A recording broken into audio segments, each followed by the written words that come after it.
आपका यूनिक प्रज्ञान यूट्यूब परिवार में हार्दिक स्वागत है, वंदन है, अभिनंदन है। प्यारे साथियों, पाठचर्या होने वाली है काफी महत्वपूर्ण, क्योंकि आज के इस प्रैक्टिस सेट में बड़े ही महत्वपूर्ण प्रश्नों का संकलन लेकर के आपके बीच उपस्थित हूं। और तो आज का यह प्रैक्टिस सेट हल करना प्रारंभ किया जाए इससे पूर्व अगर वीडियो को पहली बार देख रहे हैं तो चैनल पर नए हैं तो कृपया चैनल को सब्सक्राइब और वीडियो को लाइक और शेयर करना बिल्कुल ना भूलें। तो साथियों, बिना समय गंवाए प्रारंभ करेंगे पाठचर्या और देखेंगे आज की पाठचर्या का पहला प्रश्न। आज की पाठचर्या का पहला प्रश्न है, राहुल सांकृत्यायन ने हिंदी का पहला कवि किसे माना है? तो राहुल सांकृत्यायन जी के अनुसार हिंदी के प्रथम कवि हैं सरहपाद। डी विकल्प इसका राइट आंसर है।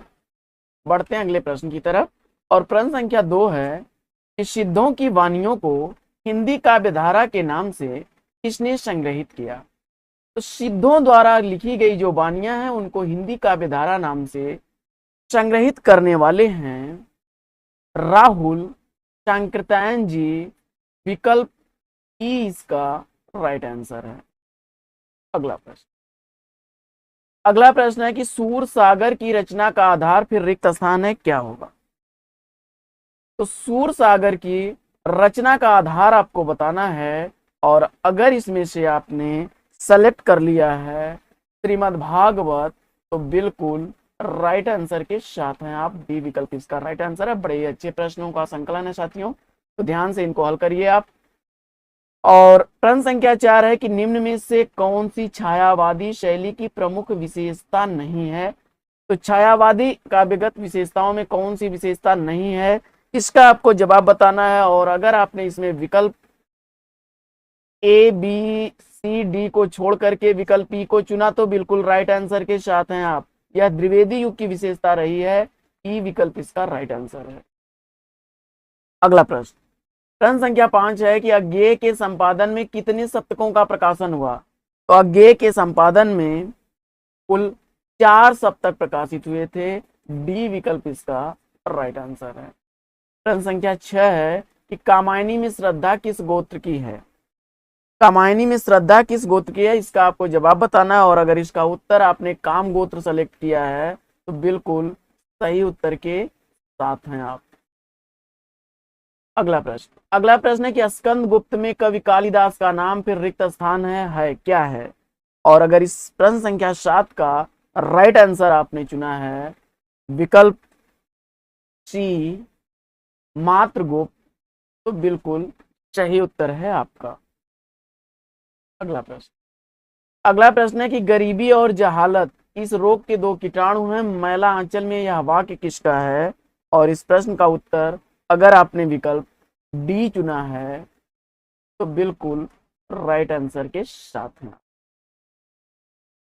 प्रशांत का यह कथन है। प्रश्न संख्या 9 है कि अंधा युग में प्रतिहिंसा का प्रतीक पात्र कौन सा है? अंधा युग नाटक में प्रतिहिंसा का प्रतीक पात्र आपको बताना है। और अगर विकल्प इसमें से सेलेक्ट किया आपने अश्वत्थामा को तो राइट आंसर के साथ हैं आप। डी विकल्प इसका सही जवाब है। बढ़ते हैं अगले प्रश्न की तरफ और अगला प्रश्न है कि अंधा युग में कृष्ण को प्रभु नहीं वंचक रिक्त स्थान है किसने कहा है? जवाब हो जाएगा गांधारी ने। विकल्प बी इसका राइट आंसर। अगला प्रश्न है कि मिट्टी के लौंदे रिक्त स्थान है सब के सब मिट्टी के लौंदे आधे अधूरे में यह कथन किसका है? जवाब हो जाएगा विकल्प डी छोटी लड़की। डी विकल्प इसका राइट आंसर। अगला प्रश्न है कि कविता क्या है? निबंध में भाव सबलता के उदाहरण के लिए किसका पद उद्गृहित है, इसका आपको जवाब बताना है। तो जवाब इसमें हो जाएगा मतिराम। विकल्प। प्रश्न संख्या 13 है कि काव्यम ग्राह्यम अलंकारात सूत्र किसका है? तो काव्यम ग्राह्यम अलंकारात यह सूत्र है आचार्य वामन का। डी विकल्प के साथ अगर आप हैं तो बिल्कुल राइट उत्तर के साथ हैं। प्रश्न संख्या 14 देखते हैं हम लोग। प्रश्न संख्या 14 है कि अरस्तु के अनुसार अनुकरण शब्द, अरस्तु के अनुसार अनुकरण फिर रिक्त स्थान है, इस रिक्त स्थान में आपको क्या भरना है, इसका आपको जवाब बनाना है। तो अरस्तु के अनुसार जो अनुकरण होता है वह क्या होता है, नव सृजन सर्जन होता है। विकल्प ए इसका राइट आंसर है। प्रश्न संख्या 15 है कि अरस्तु के अनुसार विरेचन फिर रिक्त स्थान का परिष्कार करता है। विरेचन किसका परिष्कार करता है, उत्तर चयनित करिए। और मुझे उम्मीद है कि आपने अंतर्वृत्तियों शब्द को सेलेक्ट किया होगा। अंतर्वृत्तियों का परिष्कार करता है, ए विकल्प इसका राइट आंसर है। आइए बढ़ते हैं अगले प्रश्न की तरफ। प्रश्न संख्या 16 है कि अर्थ परिवर्तन की दिशाओं में रिक्त स्थान है शामिल नहीं है। अर्थ परिवर्तन की दिशाओं में क्या शामिल नहीं है, इसका आपको जवाब बताना है। और प्रश्न संख्या 16 का अगर आपने जवाब सेलेक्ट किया है अर्थाभाव विकल्प सी, तो बिल्कुल राइट आंसर, क्षमा करें विकल्प ई, तो बिल्कुल सही जवाब है। अगला प्रश्न है कि निम्नलिखित में से नाम धातु की क्रिया कौन सी है, इसका आपको जवाब बताना है। तो इसमें अगर आपने विकल्प ए को सेलेक्ट किया है बतियाना, तो बिल्कुल राइट आंसर। अगला प्रश्न है कि शंकर शब्द नहीं है। इसमें से कौन सा शब्द है जो शंकर शब्द नहीं है, तो इसमें आपने देखा शंकर शब्द नहीं है, वह है विकल्प डी पुष्टाहार। अगला प्रश्न है कि मूल शब्द संस्कृत में ध्वन्यात्मक परिवर्तन से बने शब्द क्या कहलाते हैं। तो मूल शब्द जो संस्कृत के होते हैं, जब उनमें ध्वन्यात्मक परिवर्तन हो जाता है तो उसके बाद संस्कृत के बाद वो तद्भव बन जाते हैं। क्या बनते हैं, तद्भव। विकल्प बी के साथ आप गए, बिल्कुल राइट आंसर पर है। अगला प्रश्न है कि हिंदी शब्दों की वर्तनी में ध्वनियों के क्रम का उल्लंघन होता है। तो अगर इस प्रश्न का उत्तर आपने सेलेक्ट किया है विकल्प ए को ई की मात्रा का, तो बिल्कुल राइट आंसर है। जैसे अनिल आपको लिखना है अनिल, तो अनिल लिखते समय आप लिखते हैं अ धन ई धन न धन ल, और पढ़ते हैं क्या है अनिल। अ पढ़ते हैं, फिर न पढ़ते हैं, ल पढ़ते हैं। तो आइए बढ़ते हैं अगले प्रश्न की तरफ। और अगला प्रश्न है कि हिंदी नवरत्न में किस कवि को शामिल नहीं किया गया है, इसका आपको जवाब बताना है। हिंदी नवरत्न में किस कवि को शामिल नहीं किया गया है, और आपने उत्तर सेलेक्ट कर लिया इसमें चिंतामणि विकल्प ए को, तो ए विकल्प आपका सही जवाब है। अगला प्रश्न है कि मिश्र बंधु विनोद के लेखक कौन है। तो मिश्र बंधु तीन भाइयों ने मिल करके जो है लिखा था, और तीनों भाई क्रमशः थे गणेश बिहारी मिश्र, श्याम बिहारी मिश्र और सुखदेव बिहारी मिश्र। गणेश बिहारी मिश्र, श्याम बिहारी मिश्र और सुखदेव बिहारी मिश्र। विकल्प बी इसमें राइट आंसर। भक्ति को भारतीय चिंतन का स्वाभाविक विकास किसने माना है, इसका आप जवाब दीजिए। बड़े ही अच्छे प्रश्नों का संकलन है साथियों। तो भक्ति को भारतीय चिंतन का स्वाभाविक विकास किसने माना है, फटाफट आंसर टिक करिए। और अगर इस प्रश्न का उत्तर आपने ट्रिक किया है आचार्य हजारी प्रसाद द्विवेदी जी को, तो बिल्कुल सही उत्तर आपने चयनित कर लिया है, बी विकल्प इसका राइट आंसर है। अगला प्रश्न की आदिकालीन काव्य में प्रसिद्ध पंक्ति भला हुआ जू मारिया वहिणी हमारा कंत लज्जे जमतु वयस्यऊ जय भग्या घर अंतु किसके ग्रंथों में मिलती है।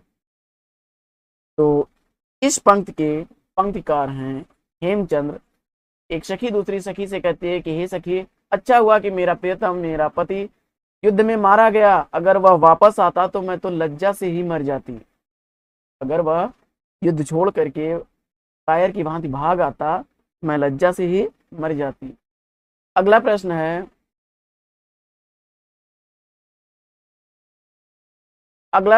कि रीतकाल के वीर काव्य लिखने के सर्वाधिक प्रसिद्धि किसे मिली है।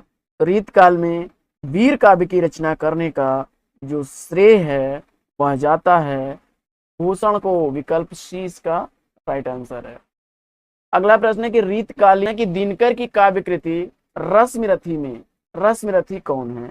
रामधारी सिंह दिनकर की जो काव्य कृति है रश्मिरथी, उसमें रश्मिरथी कौन है, इसका आपको जवाब बताना है। और अगर इस प्रश्न का उत्तर आपने विकल्प सी कर्ण चुना है, तो बिल्कुल राइट आंसर के साथ हैं आप। अगला प्रश्न है कि डॉक्टर रामविलास शर्मा के अनुसार हिंदुस्तानी किसानों के जीवन की बृहत्त्रयी कौन सी है। तो डॉक्टर रामविलास शर्मा के अनुसार हिंदुस्तानी किसानों के जीवन की बृहत्त्रयी आपको बताना है। इसका जवाब हो जाएगा विकल्प बी, प्रेम आश्रम। अगला प्रश्न है कि गंगौली गांव के किस उपन्यास की कथा भूमि है। गंगौली गांव में किस उपन्यास की कथा भूमि है, यानी कि आपको बताना है कि किस उपन्यास में गंगौली गांव का वर्णन किया गया है, और इसका उत्तर आपने अगर विकल्प सेलेक्ट कर लिया है आधा गांव, तो विकल्प सही है आपका। अगला प्रश्न संख्या 30 है कि रेणु की कहानियों की प्रमुख विशेषता क्या रही है। फणीश्वर नाथ रेणु की कहानियों की विशेषता है ग्रामीण जीवन की सरसता, ग्राम्यांचल पर लिखी गई कहानियां उनकी हैं। डी विकल्प इसका राइट आंसर। अगला प्रश्न है कि प्रेमचंद की किस कहानी में हृदय परिवर्तन का चित्रण है। तो प्रेमचंद की वह कौन सी कहानी है जिसमें हृदय परिवर्तन का चित्रण है, और अगर इसका विकल्प आपने पंच परमेश्वर विकल्प सी चुना है, तो बिल्कुल सही उत्तर है आपका। अगला प्रश्न है कि किस विधा की सैद्धांतिक और व्यवहारिक आलोचना से आधुनिक हिंदी आलोचना का प्रारंभ होता है। तो जवाब हो जाएगा इसका नाटक, विकल्प सी इसका राइट आंसर। आइए बढ़ते हैं अगले प्रश्न की तरफ और देखते हैं प्रश्न संख्या 33। मुक्तिबोध कविता और जीवन विवेक नामक आलोचना पुस्तक के लेखक कौन है। पुस्तक किस समकालीन कवि ने लिखी है, इसका आपको जवाब बताना है।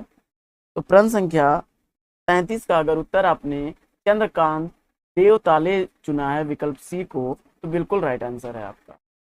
अगला प्रश्न है कि निम्नलिखित में से किस मार्क्सवादी आलोचक ने तुलसी को श्रेष्ठ कवि माना है। तो तुलसी को श्रेष्ठ कवि मानने वाले आचार्य हैं आचार्य रामविलास शर्मा, विकल्प सी इसका राइट आंसर है। अगला प्रश्न है कि वेकन विचार रत्नावली किसके द्वारा अनुदित है। वेकन विचार रत्नावली किसके द्वारा अनुदित रचना है, इसका आपको जवाब बताना है। और अगर महावीर प्रसाद द्विवेदी विकल्प ए को आपने चयनित किया है, तो बिल्कुल सही उत्तर के साथ हैं। प्रश्न संख्या 36 है कि किन हिंदी निबंध लेखकों की तुलना अंग्रेजी गद्यकारों में एडिसन और स्टील से की जाती है, इसका आपको जवाब बताना है। और इस प्रश्न का उत्तर अगर आपने चुना है विकल्प सी को, तो प्रताप नारायण मिश्र को एडिसन और बालकृष्ण भट्ट को इन निबंधों का स्टील कहा जाता है, तो विकल्प सी के साथ आप बिल्कुल सही उत्तर पर हैं। अगला प्रश्न संख्या 37 है कि हिंदी दलित साहित्य में किस विधा की रचनाएं सर्वाधिक चर्चित हुई हैं। तो जवाब इसका क्या होगा, फटाफट उत्तर चयनित करिए। तो इसमें सबसे ज्यादा चर्चित आत्मकथा है, विकल्प ए इसका राइट आंसर। अगला प्रश्न है कि चांद के फांसी अंक का संपादन किसने किया। चांद के फांसी अंक का संपादन किसने किया है, विकल्प डी इसका राइट आंसर हो जाएगा, चतुरसेन शास्त्री। अगला प्रश्न है कि किस उपन्यास पर हिंदी साहित्य अकादमी पुरस्कार नहीं मिला। तो इसमें सही जवाब आपका हो जाएगा विकल्प ई। अगला प्रश्न है कि संत काव्य में शब्द शब्द से क्या अभिप्राय है। तो इसका आपको जवाब बताना है। तो इसका जवाब हो जाएगा ज्ञेय पदों वाली रचना, विकल्प ई इसका राइट आंसर। अगला प्रश्न है कि कबीर के काव्य की प्रमुख प्रवृत्ति क्या रही है।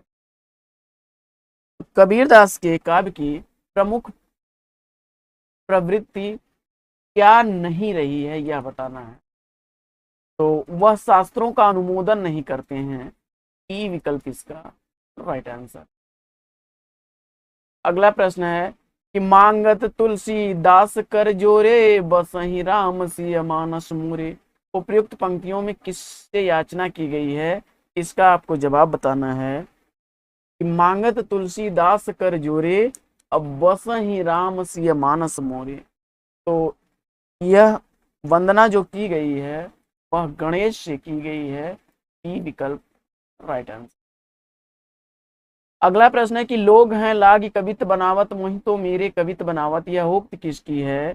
तो लोग हैं लागी कवित बनावत मोहि तो मेरे कवित बनावत, यह उक्तियां हैं घनानंद की।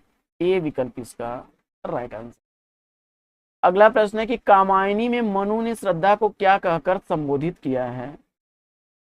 तो कामायनी में मनु को श्रद्धा ने वसंत के दूत कहकर संबोधित किया है। विकल्प डी इसका राइट आंसर। अगला प्रश्न है कि कामायनी में प्रारंभ से लेकर वासना तक सर्गों का सही क्रम क्या है? तो इसका राइट आंसर क्या है, ट्रिक करिए आप लोग। तो चिंता, आशा, श्रद्धा, काम और वासना। विकल्प सी इसका राइट आंसर।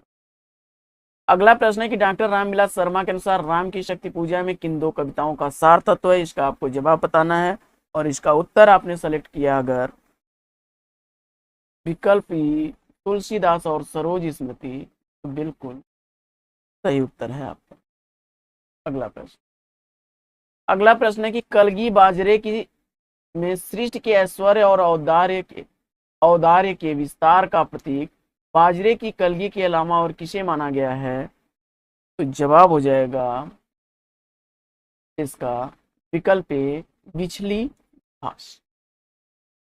अगला प्रश्न है कि कवि मुक्ति बोध के लिए अस्मिता की खोज व्यक्त की खोज नहीं बल्कि अभिव्यक्ति की खोज है, यह कथन किसका है? तो इसका जवाब हो जाएगा यह कथन है डॉक्टर नामवर सिंह का। ए विकल्प इसका राइट आंसर। अगला प्रश्न है कि मैला आंचल में प्रशांत बाबू शरद बाबू के उपन्यासों की नारी किसे कहता है?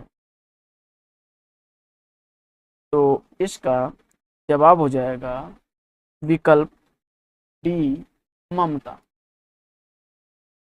अगला प्रश्न है कि मैला आंचल में किसका चित्रण नहीं है? इसका आपको जवाब बताना है और इसका उत्तर आपको हो जाएगा विकल्प ई सांप्रदायिक विद्वेष का।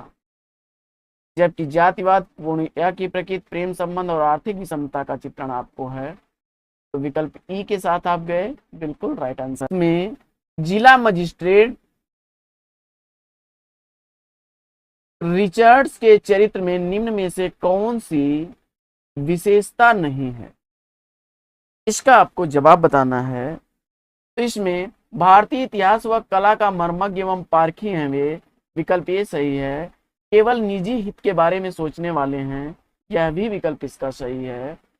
लेकिन सांप्रदायिकता को लेकर अतिभावुक और संवेदनशील वो नहीं रहते हैं तथा निजी रुचियों से प्रशासनिक कार्यों को अलग रखने वाले हैं और ब्रिटिश सरकार की नीतियों को लागू करने वाले हैं। इस हिसाब से इसका विकल्प आपका जो सी है वह उनके संदर्भ में सही विकल्प हो जाएगा। विकल्प अगला प्रश्न है कि जयशंकर प्रसाद के अनुसार स्कंद गुप्त में कल्पित पात्र कौन सा है? तो जयशंकर प्रसाद के अनुसार स्कंद गुप्त में कल्पित पात्र आपको बताना है और अगर इसका उत्तर आपने चयनित किया है प्रपंच बुद्धि विकल्प डी को, तो आपने सही उत्तर का चयन कर लिया है। आइए बढ़ते हैं अगले प्रश्न की तरफ और अगला प्रश्न है कि आधे अधूरे के बारे में कौन सा कथन सही नहीं है? तो आधे अधूरे के संदर्भ में कौन सा कथन सही नहीं है, इसका आपको जवाब बताना है और इस प्रश्न का उत्तर अगर आपने चयनित कर लिया है, देखिए पारिवारिक विघटन की गाथा यह कथन सही है। मध्यम वर्गीय जीवन के समकालीनता से युक्त है, यह भी सही है। और स्त्री पुरुष के बीच लगाव तथा तनाव का दस्तावेज है, यह भी सही है। और मानवीय संतोष के अधूरेपन का रेखांकन है, यह भी सही है। लेकिन इसके संदर्भ में जो कथन सही नहीं है वह हो जाएगा अपर्याप्त रंग निर्देशों से युक्त नाट्य कृति है, ऐसी बात नहीं है। ई विकल्प इसका इसके संदर्भ में राइट आंसर। अगला प्रश्न है कि कविता क्या है के अनुसार कविता की आयु बढ़ती है? कविता क्या है के अनुसार कविता की आयु कैसे बढ़ती है, इसका आपको जवाब बताना है और इसके लिए आपने विकल्प अगर चयनित कर लिया है उसके नाद सौंदर्य से, तो विकल्प डी बिल्कुल राइट आंसर। अगला प्रश्न है कि निम्नलिखित में से कौन सी मान्यता आचार्य रामचंद्र शुक्ल की नहीं है। तो इसमें से रामचंद्र शुक्ल की कौन सी मान्यता नहीं है, इसका आपको जवाब बताना है। तो भाव योग कर्मयोग के समकक्ष है, यह शुक्ल की मान्यता है। प्रकृति भी भाव का आलंबन हो सकती है, यह भी है। अलंकार कविता के लिए अनिवार्य नहीं है, यह भी है। और वक्रोक्ति का भाव अनुमोदित होनी चाहिए, यह भी सही है। लेकिन विकल्प ई इसका राइट आंसर हो जाएगा, विकल्प। अगला प्रश्न है कि अशोक के फूल में हिंदू रीति नीति है, इसका आपको जवाब बताना है। अशोक के फूल रचना जो है, इसमें हिंदू रीति नीति क्या है। अगर इसका उत्तर आपने चयनित कर लिया, आर्य और आर्येतर उपादानों का मिश्रण, विकल्प ई को, तो बिल्कुल राइट आंसर के साथ है, विकल्प ई इसका सही जवाब हो जाएगा। अगला प्रश्न है कि सात्विक अनुभाव फिर रिक्त स्थान है, कौन सा नहीं है, ये आपको बताना है। तो इसमें सात्विक अनुभाव कौन सा नहीं है, तो रोमांच, बेपतु, स्तंभ, पैवर्ण सात्विक अनुभाव है, विकल्प बी इसका राइट आंसर हो जाएगा। अगला प्रश्न है कि नाट्य वेद हेतु ऋग्वेद, सामवेद और अथर्ववेद से क्रमशः लिए गए हैं, क्या क्या लिए गए हैं। तो विकल्प इसका राइट आंसर क्या बनेगा, पाठ्य अभिनय, गान और रस, विकल्प सी इसका सही उत्तर। अगला प्रश्न है कि अभिव्यंजना के विषय में कौन सा कथन सही नहीं है, इसका आपको जवाब बताना है। और प्रश्न संख्या 59 का अगर विकल्प आपने चयनित कर लिया, अभिव्यंजना की बाह्य अभिव्यक्ति अनिवार्य है, यह कथन सही नहीं है, ये विकल्प बिल्कुल राइट आंसर। अगला प्रश्न है कि किस अन्य शब्द का भेद संज्ञा के स्थान पर नहीं होता है, इसका आपको जवाब बताना है। और अगर इस प्रश्न का उत्तर आपने चयनित किया है, विकल्प बी को, समुच्चय बोधक, तो बिल्कुल सही जवाब के साथ है। अगला प्रश्न है कि किस पंक्ति का संबंध उलटवांसी से है, इसका आपको जवाब बताना है। और इस प्रश्न का उत्तर अगर आपने चयनित किया है, विकल्प डी को, तो बिल्कुल सही उत्तर के साथ हैं आप। आकाशे मुख औंधा कुआं, पाताले पनिहारी, डी विकल्प इसका राइट आंसर। अगला प्रश्न है कि हम तो दुह भांति फल पायो, ज्यों ब्रजनाथ मिलो तो निको, ना तरु जग जस गायो, उपयुक्त पंक्तियों में क्या है। तो इसका आपको जवाब बताना है। और इस प्रश्न का उत्तर आपने विकल्प सी को सेलेक्ट किया है, आत्म समाधान, तो बिल्कुल राइट आंसर। अगला प्रश्न है कि आचार्य रामचंद्र शुक्ल ने किसके काव्य का विवेचन करते हुए चकपकाहट शब्द का प्रयोग किया है। और इसका उत्तर आप अगर चयनित कर रहे हैं सूरदास को, तो ई विकल्प इसका बिल्कुल सही जवाब है। अगला प्रश्न है कि विनय पत्रिका में काशी के लिए किसका रूपक वर्णित है। तो विनय पत्रिका में काशी के लिए रूपक आपका वर्णित है, विकल्प ए कामधेनु। आइए बढ़ते हैं अगले प्रश्न की तरफ और देखते हैं प्रश्न संख्या 65।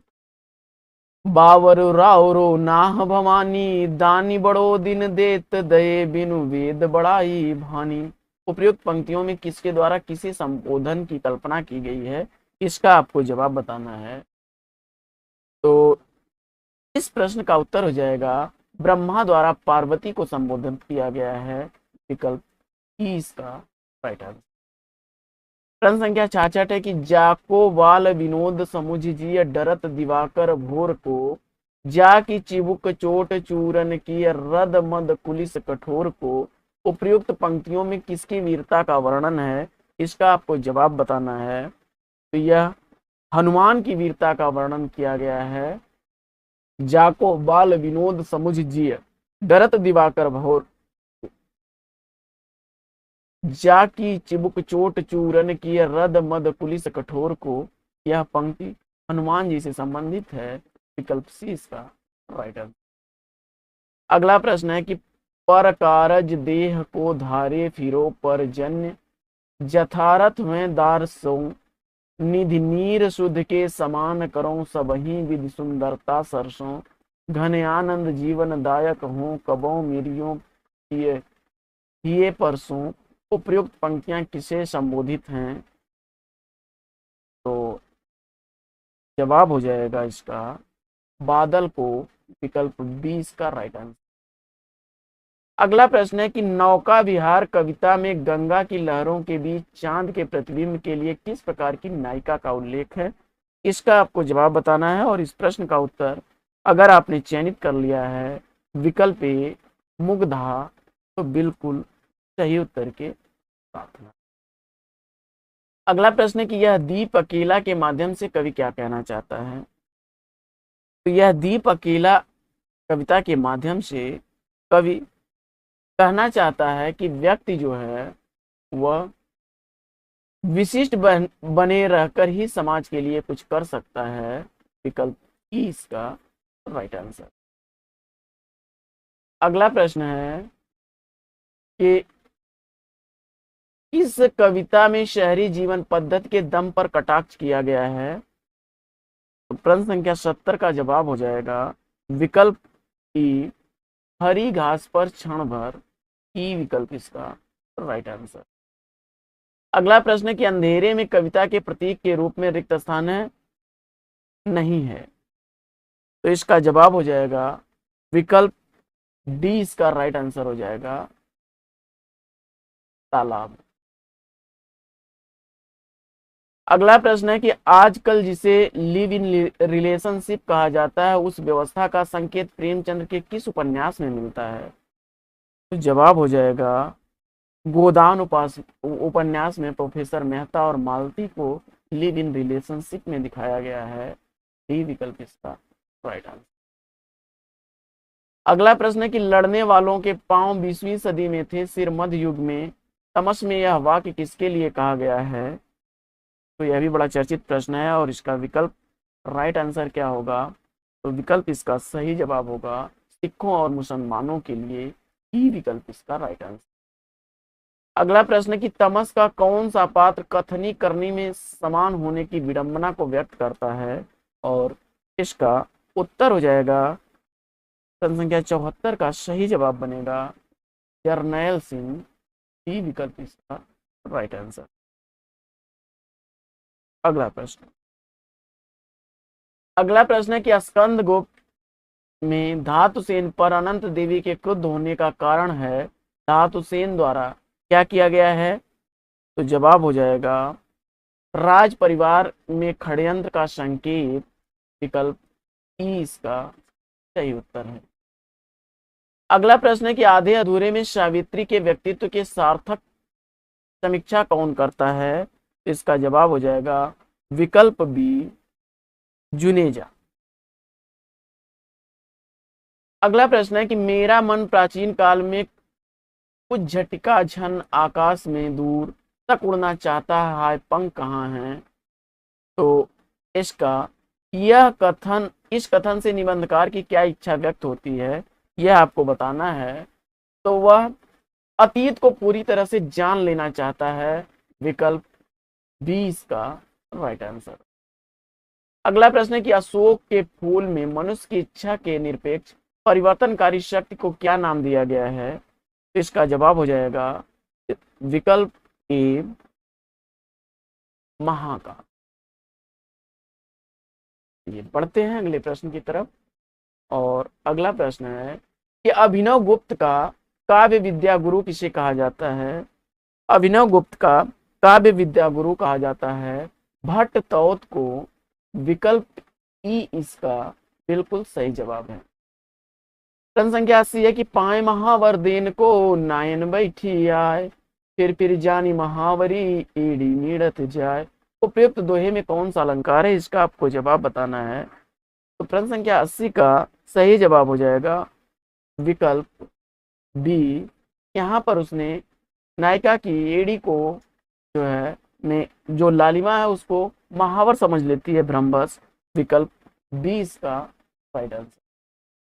अगला प्रश्न है कि भरत मुनि ने किन चार अलंकारों का उल्लेख किया है। तो भरत मुनि के अनुसार उन चार अलंकारों का उल्लेख विकल्प बी राइट आंसर हो जाएगा। विकल्प उपमा, रूपक, दीपक और यमक अलंकार। विकल्प बी इसका सही उत्तर। अगला प्रश्न है कि समग्र वक्रोक्ति का ही प्रपंच है, इसमें अर्थ में रमणीयता आती है, कवि को इसके लिए प्रयास करना चाहिए क्योंकि इसके बिना कौन अलंकार संभव है। प्रश्न संख्या 82 का सही जवाब क्या होगा। तो इसका राइट आंसर बनेगा विकल्प आचार्य भामा। भामा की यह मान्यता है, ई विकल्प इसका सही उत्तर। अगला प्रश्न है कि आचार्य रामचंद्र शुक्ल ने अभिव्यंजनावाद का विरोध किया है, यह क्या है। तो इसका जवाब हो जाएगा यह कलावाद को बढ़ावा देता है। विकल्प ई इसका राइट आंसर। अगला प्रश्न है कि किस प्रगतिवादी कवि ने सीता पर खंडकाव्य की रचना की है। तो सीता पर लिखा गया खंडकाव्य बाबा नागार्जुन का है। डी विकल्प इसका राइट आंसर। अगला प्रश्न है कि किस कवि में सर्जन संबंधी चिंतन है।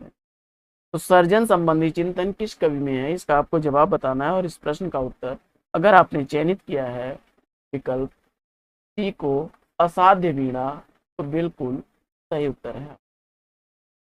अगला प्रश्न है कि किस वर्ग के सभी कवि किसी न किसी सप्तक के कवि हैं, इसका आपको जवाब बताना है। तो इसका सही उत्तर क्या बनेगा। विकल्प बी रामविलास शर्मा, नरेश मेहता और मदन वात्सायन। बी विकल्प इसका बिल्कुल राइट आंसर। अगला प्रश्न है कि आदिकाल के किस कवि की भाषा हिंदी के वर्तमान रूप के सर्वाधिक निकट है, इसका आपको जवाब बताना है। तो इसका राइट आंसर बनेगा विकल्प डी अमीर खुसरो। अगला प्रश्न है कि जनु लेनिहार न लेहु जेहु हरहि तरासहि ताय, अयतने बोल आओ मुख करें तराहि तराय। उपयुक्त पंक्तियों की भाषा कौन सी है, इसका आपको जवाब बताना है। इसका जवाब हो जाएगा विकल्प ई अवधी भाषा। अगला प्रश्न है कि पृथ्वीराज रासों में प्रमुख रस कौन सा है। पृथ्वीराज रासों का प्रमुख रस आपको बताना है और इसका जवाब आपने चयनित किया वीर और श्रृंगार रस। विकल्प ए, तो बिल्कुल राइट आंसर। अगला प्रश्न है कि पद्मावत की काव्यगत विशेषताओं की दृष्टि से कौन सा विकल्प असंगत है, इसका आपको जवाब बताना है। तो पद्मावत की काव्यगत विशेषताओं के अनुसार असंगत विकल्प का आपको इसमें से चयन करना है।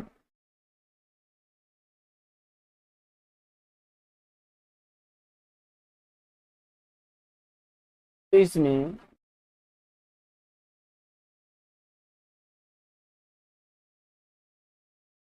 कौन सा विकल्प सही हो जाएगा। विकल्प इसका ई जो है यह सही हो जाएगा। आइए बढ़ते हैं अगले प्रश्न की तरफ और अगला प्रश्न देखते हैं।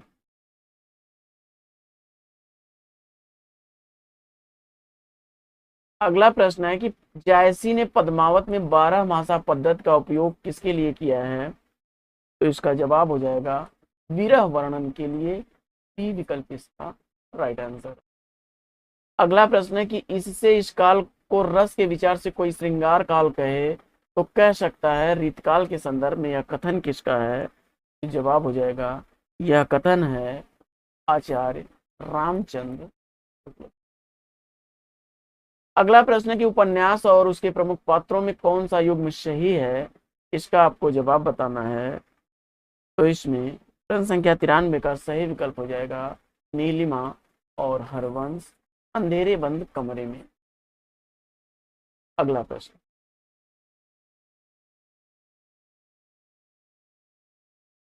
अगला प्रश्न है कि परीक्षा गुरु में किस शहर के रईस की कथा है? परीक्षा गुरु उपन्यास में किस शहर के रईस की कथा है? तो जवाब हो जाएगा दिल्ली। सी विकल्प इसका राइट आंसर। अगला प्रश्न है कि मोहन राकेश के अपूर्ण नाटक पैर तले जमीन को किसने पूरा किया? तो इसका जवाब हो जाएगा विकल्प बी कमलेश्वर। अगला प्रश्न है कि किस एकांकीकार ने अतीत गौरव को प्रस्तुत करते हुए राष्ट्रीयता और देश प्रेम की भावना जगाने का प्रयास किया? तो विकल्प हो जाएगा इसका राम कुमार वर्मा। ए विकल्प इसका राइट आंसर। अगला प्रश्न है कि निम्नलिखित में से आचार्य हजारी प्रसाद द्विवेदी के निबंधों की कौन सी प्रमुख विशेषता नहीं है? इसका आपको जवाब बताना है और इस प्रश्न का जवाब विकल्प सी सही हो जाएगा, विदेशी लेखकों का उल्लेख।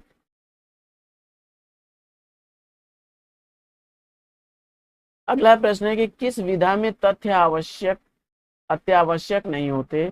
इसका आपको जवाब बताना है और इसका जवाब हो जाएगा विकल्प ई सही, संस्मरण।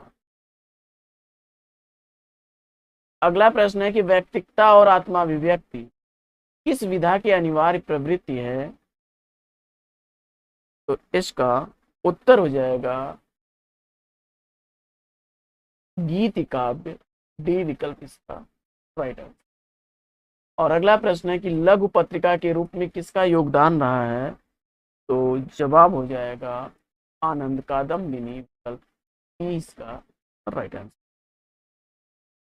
तो साथियों, आज की पाठचर्या लेगी यहीं पर विराम। वीडियो अगर अच्छा लगा हो तो वीडियो को लाइक और शेयर कर दीजिए। चैनल पर पहली बार होंगे तो चैनल को सब्सक्राइब कर लीजिएगा। फिर मिलते हैं आपसे अगले वीडियो में एक नए प्रकरण, एक नए टॉपिक, एक नए अंदाज में। तब तक के लिए लेंगे आपसे विदा। आपका जीवन मंगलमय हो। बेस्ट विशेष बेस्ट ऑफ लक। जय हिंद साथियों।